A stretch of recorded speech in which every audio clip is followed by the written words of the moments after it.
నందమూరి బాలకృష్ణ హోస్ట్గా వ్యవహరిస్తున్న unstoppable talk షోలో ఇటీవల mega power star Ram Charan సందడి చేసిన విషయం తెలిసిందే. ఇప్పటికే ఆహా ఓటీటీ వేదికగా స్ట్రీమింగ్ అయిన ఈ ఎపిసోడ్ ఫస్ట్ పార్ట్కి ఆడియన్స్ నుంచి మంచి రెస్పాన్స్ వచ్చింది. తాజాగా ఈ ఎపిసోడ్ రెండో భాగానికి అందుబాటులోకి తీసుకొచ్చారు. అందులో చరణ్ గురించి ఇప్పటి వరకు ఎవరికి తెలియని పలు ఆసక్తికరమైన విషయాలను పంచుకున్నారు.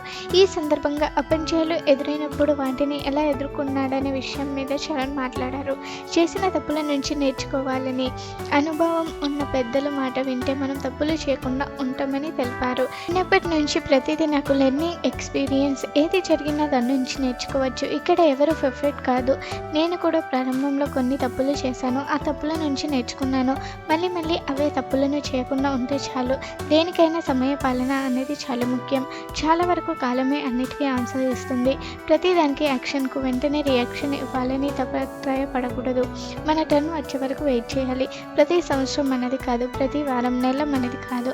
కొన్నిసార్లు మనకు ఫెంటాస్టిక్గా ఉంటుంది, కొన్నిసార్లు అనుకూలంగా ఉండదు అనేది మనం ఫస్ట్ ఎక్స్పెక్ట్ చేయాలి అని చరణ్ చెప్పారు.